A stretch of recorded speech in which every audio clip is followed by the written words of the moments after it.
Kali ini kita akan praktikum materi dan perubahannya, yaitu air. Hai, nama saya Zulfa Wahida, mahasiswi PGSD UHAMKA kelas 5A. Yang pertama, air menempati ruang dan mempunyai berat.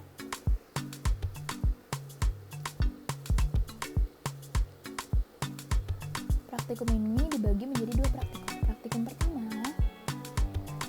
yang dibutuhkan ada 2 gelas penuh air, 1 buah kelereng, dan 1 buah batu.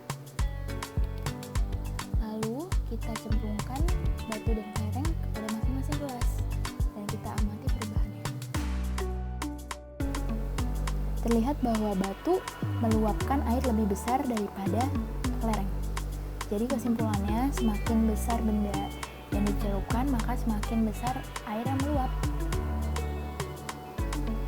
Praktikum 2 yang kita butuhkan adalah timbangan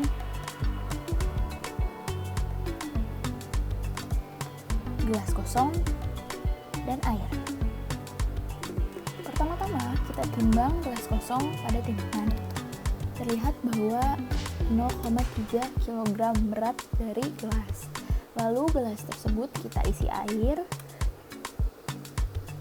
hingga penuh. Lalu kita timbang lagi. Terlihat bahwa massa gelas berisi air bertambah menjadi 0,6 kg. Yang berarti air di dalam gelas tersebut memiliki massa 0,3 kg.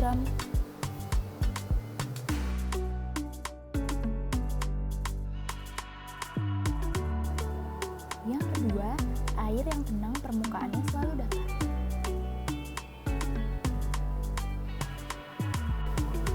Alat dan bahan yang dibutuhkan adalah gelas berisi air, pewarna makanan,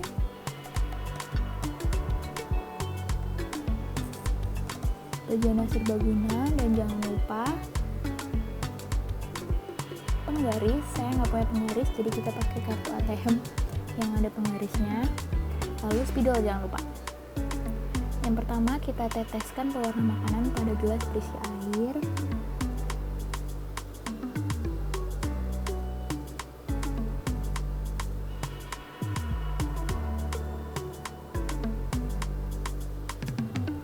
Lalu kita tuangkan ke dalam bejana serbaguna.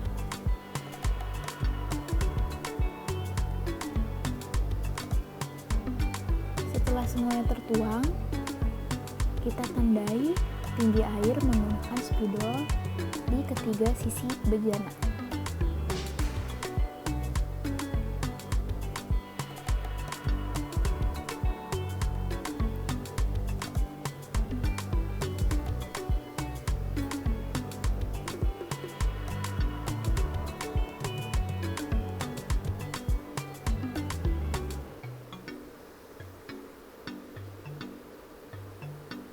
Jangan lupa kita beri huruf pada masing-masing tanda yang tadi sudah kita buat.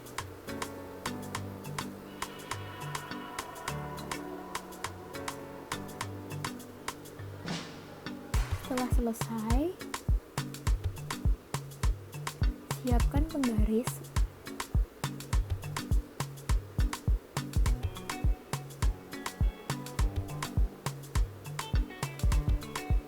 Lalu kita ukur tinggi air dari dasar. Terlihat bahwa tinggi airnya 1,5 cm.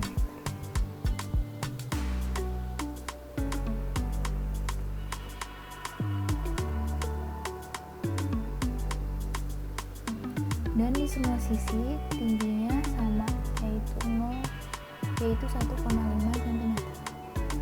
Membuktikan bahwa air akan selalu datar di tempat yang datar.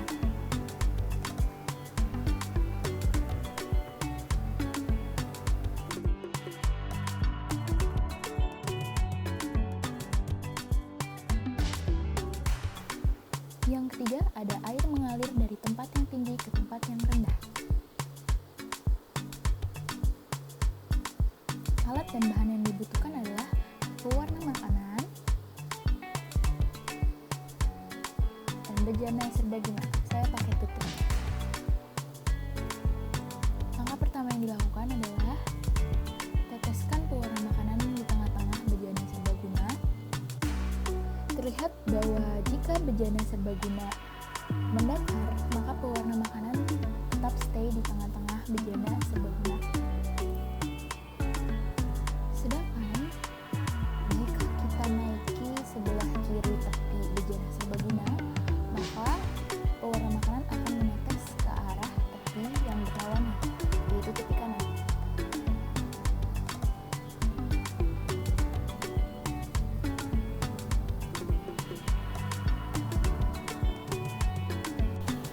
Sedangkan jika kita naikkan bejana serbaguna tepi kanan, maka pewarna makanan pun akan menetes ke tepi yang berlawanan, yaitu tepi kiri.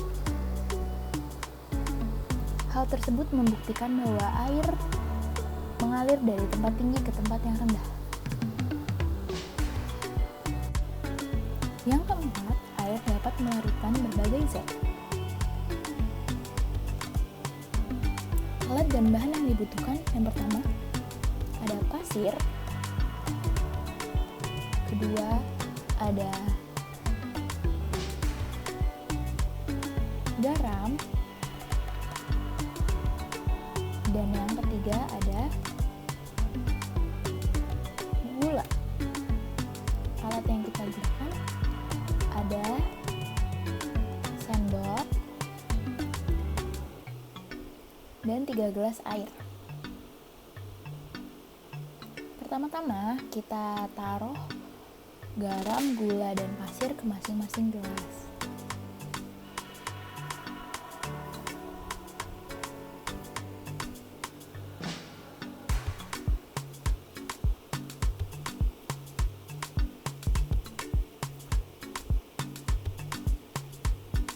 Lalu kita aduk masing-masing gelas hingga menjadi larutan.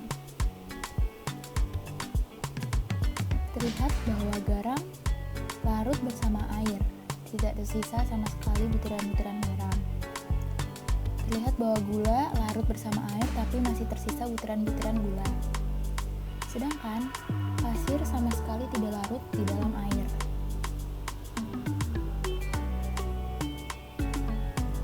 Jadi, garam dan gula bisa larut dalam air, sedangkan pasir tidak dapat larut di dalam air. Kelima, air dapat menekan ke segala arah. Alat dan bahan yang dibutuhkan adalah balon 2 buah dan jarum pentul 1 buah. Pertama-tama, kita isi balon pertama dengan air.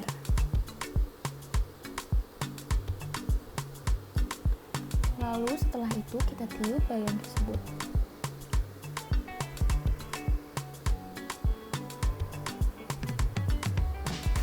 Terlihat bahwa air tetap ada stay di dalam balon.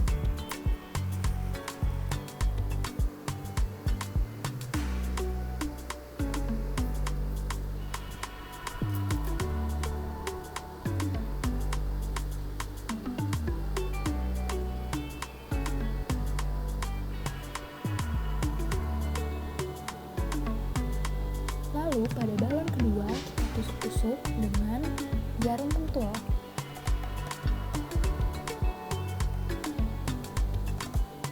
Lakukan cara seperti pada balon yang pertama, kita isi air lalu kita tiup. Terlihat bahwa pada balon kedua air keluar melalui lubang-lubang yang terdapat pada balon. Sehingga dari praktikum ini dapat disimpulkan bahwa air dapat menekan ke segala arah.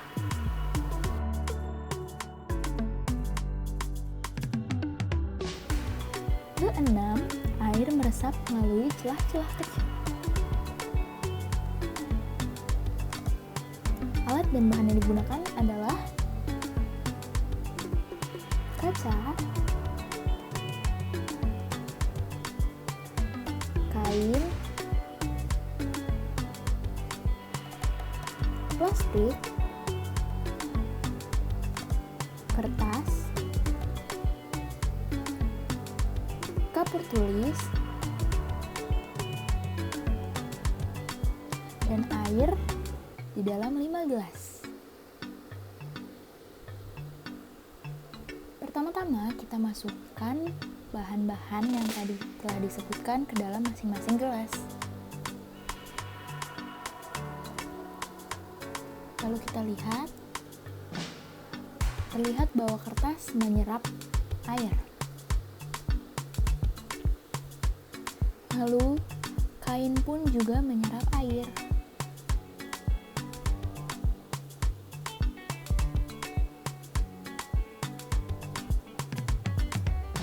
Plastik sama sekali tidak menyerap air.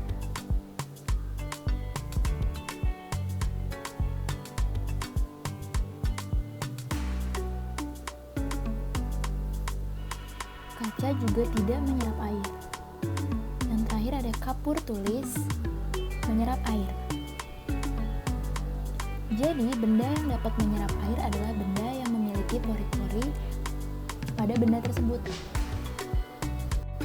Yang terakhir, benda terapung, melayang, dan tenggelam.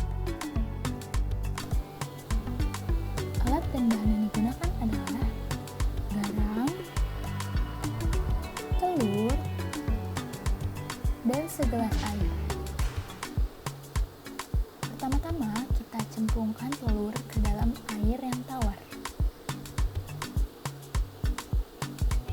Terlihat bahwa telur dalam posisi tenggelam.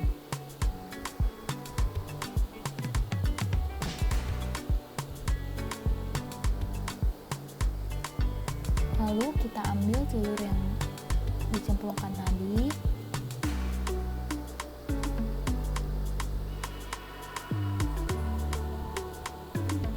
lalu kita tuangkan 3,5 sendok garam,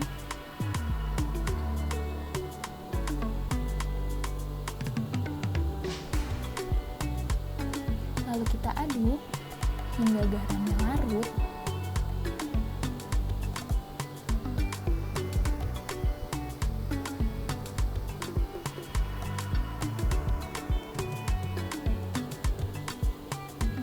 Lalu kita cemplungkan kembali telur yang tadi. Terlihat bahwa telur sudah melayang. Lalu kita ambil lagi telurnya, kita tambahkan garam 1 sendok lagi. Kita aduk hingga larut.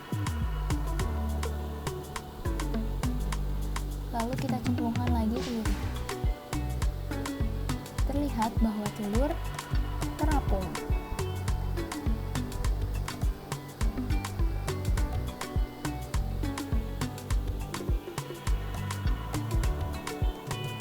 Hal tersebut membuktikan bahwa semakin banyak garam yang diberikan ke dalam gelas, maka semakin mudah telur untuk terapung.